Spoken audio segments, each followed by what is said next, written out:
Even though I've not talked about my Galaxy S23 Ultra very much over the last couple of years, if you've been watching my channel, you have seen the work of this phone a lot. From thumbnails to B-roll, this has been one of my primary cameras all that time, and today it is time to finally replace it because my very own Galaxy S25 Ultra, purchased with my own money, has finally arrived. In this video, as you can see, it's not even been opened yet. We're going to open this thing up.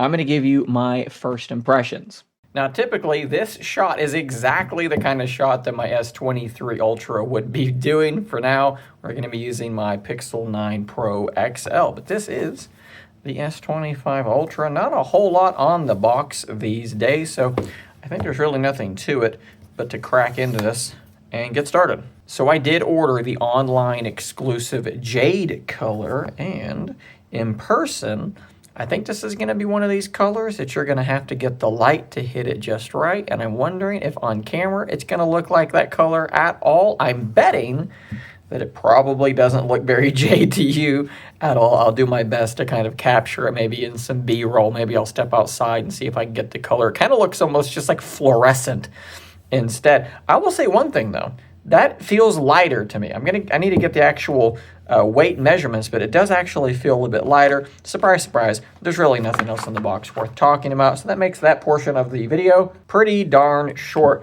And look, I don't have the S24 Ultra. I did not purchase that one. I skipped it, so I'm going to be comparing this sort of to the S23 Ultra throughout this video. And I actually think that that makes sense, because if you've got the 24, you're probably not buying the 25. But if you've got the 23, the 22, I think that does make a lot more sense. And a handful of things instantly start to stand out to me. Look how much bigger the actual camera modules are. The ring around them is larger, so that there's less space in between each little camera bump.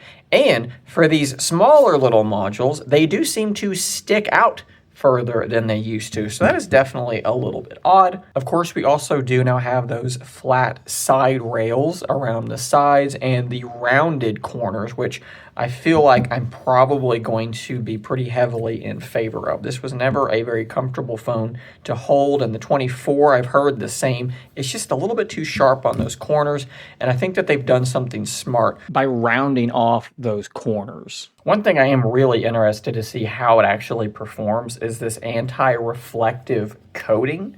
That's like such a problem with modern smartphones when you're outside, as bright as the screens have gotten. There's just so much glare and reflection on these screens that it kind of almost becomes a moot point. Obviously, I don't need to tell you this. The build quality feels really, really good. This thing does feel very, very solid in the hand. I mean, it's a Samsung phone. It's going to. As we get this thing powering up, we do have a 200 megapixel primary camera. We have a 10 megapixel 3x telephoto. We have a 50 megapixel 5x telephoto. And we have a new 50 megapixel ultra wide camera as well. One thing that I'm noticing, looking at these cameras, none of them have that square shape like you get from other periscope style zooms. Notice the one at the very bottom. Can I get that? You see how it's kind of got a square shape to it. It's very hard to get this on camera, but trust me, it's there. And this one does not have that square shape. That's interesting. Was it like that on the 24? I have no idea. One quick thing that I want to point out as this thing is going through its setup process, I'm actually pulling the data from my Galaxy Z Fold 6 with that big old camera module there on the side of the device. It is a wobbler. Definitely a wobbler on the table.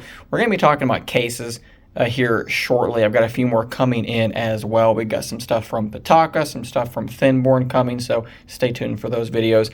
But let's jump ahead of this little part of the setup process. As we're going through this setup process and we're transferring data off of my Fold, this is kind of interesting that it's asking about these Samsung services, and I am not a fan of auto blocker. I like to tinker with my phones, and that kind of just gets in the way for me. Maybe most people probably need to leave it on. I'm turning that off, and I'm really glad that it gave me the option to just turn it off right there. So it has actually tried to pull the full layout from my Z Fold 6, but as you can see, many of these applications are not installed, so it is attempting to install them. While we're waiting on that to happen, happen though? I guess we can kind of look at the S Pen down here. You can see that it's sort of nestled into the area just before the curve on this device. And of course, if you push on it, it's going to pop out, and you can pull the thing out the rest of the way. A little pop-up here explaining that this is the S Pen. Unleash the artist inside you. Unfortunately, there is no artist inside me, at least not from a visual standpoint. And you've got this little pop-up that's going to live right here on the side of your screen that you can do these different things. And that's weird that it's popping up down here. It normally sort of pops up where the thing is. Maybe that's a change with One UI 7. I'm not actually sure. But what I want to do here is I want to pull out the S Pen of my S23 Ultra, and I want to kind of compare these two because we've lost Bluetooth in this one, and I want to see if there's anything visible that you can tell about this. It is a bit difficult to get this to focus, but as you can see, there's not really like a radical difference between these two. The new one does appear to be slightly taller. The area down here is slightly thicker. And I've heard that the new one might be lighter, but if it is, it's such a small amount that I can't really tell. But obviously, the normal things that you're going to be doing are all perfectly fine. Ladies and gentlemen, a vertical app drawer. You have no idea how happy that actually makes me.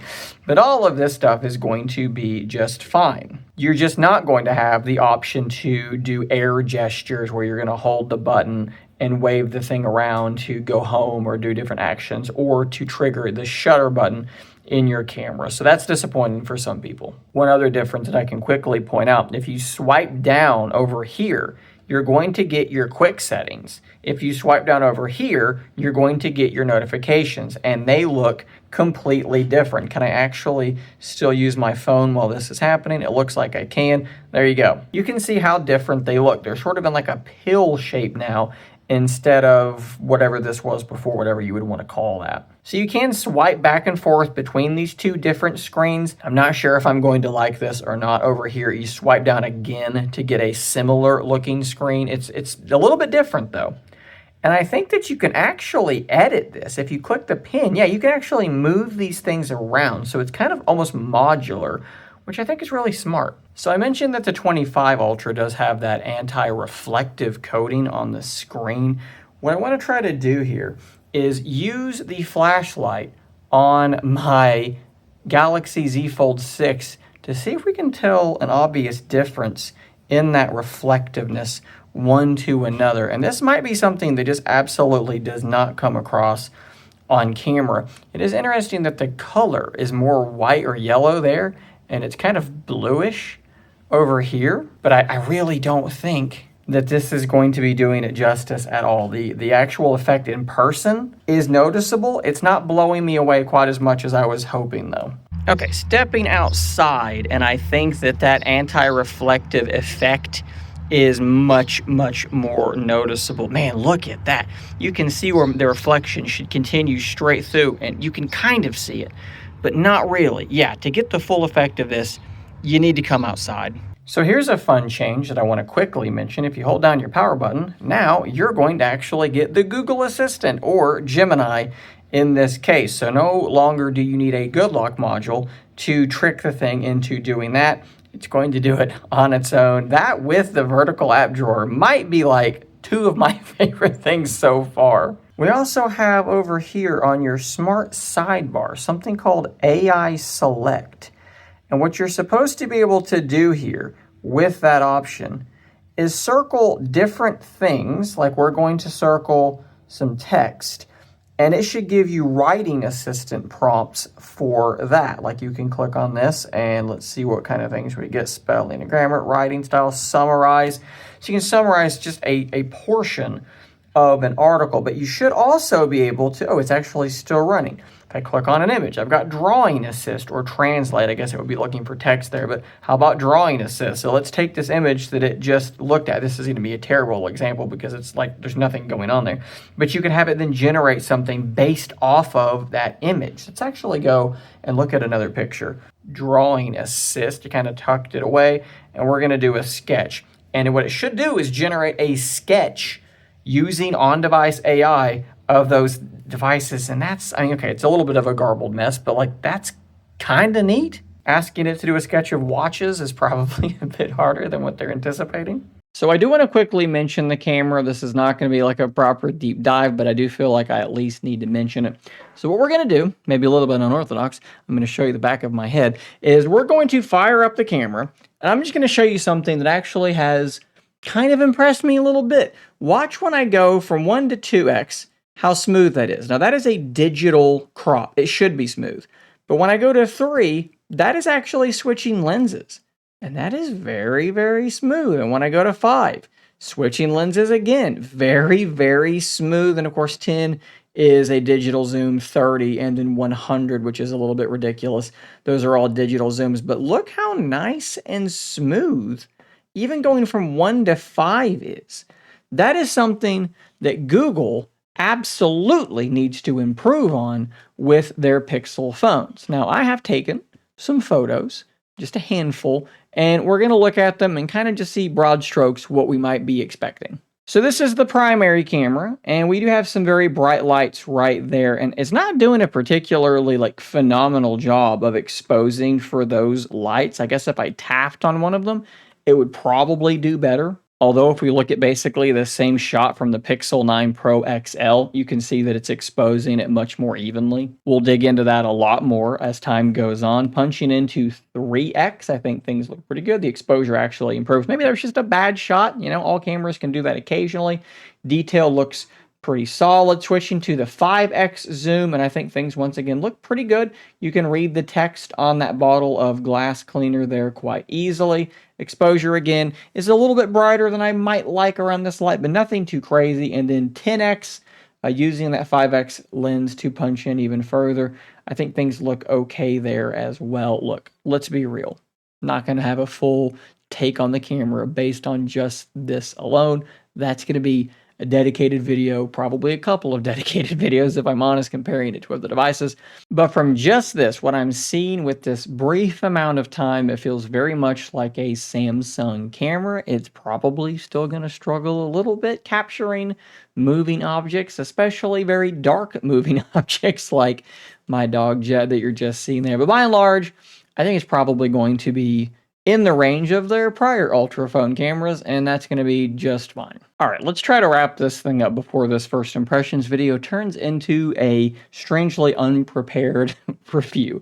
A few easy things that stand out to me. The build quality is what you would expect from a Samsung device. It feels very, very nice. I like the flat sides. I like the rounded corners. I think that the screen looks very, very good. The anti-reflective coating is, now that I've stepped outside with it, about as good as I was hoping that it was going to be. It is slippery, and the camera bump is sufficiently large that it's going to wobble on a table, so you're probably going to want to put a case on it. There are definitely some software touches that I'm going to have to kind of decide if I like them or not. I think you can actually kind of modify some of this stuff in the settings, so I may end up having to do exactly that. And I must say that at first glance, this may just be sort of the new device bias. We're going to have to dig in. I'm going to review this thing properly. We'll find out then.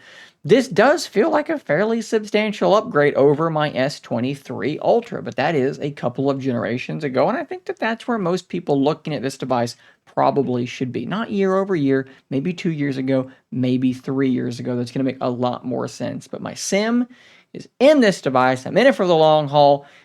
Give me your questions down below. What do you want to see me cover, whether it's in a review or in a dedicated video? Give me some ideas down below. We're going to try to absolutely cover the living daylights out of this phone like I do for every phone that I purchase to cover here on this channel. So definitely get subscribed for that content. Guys, I'll see you on the next one. And until next time, stay nerdy, my friends.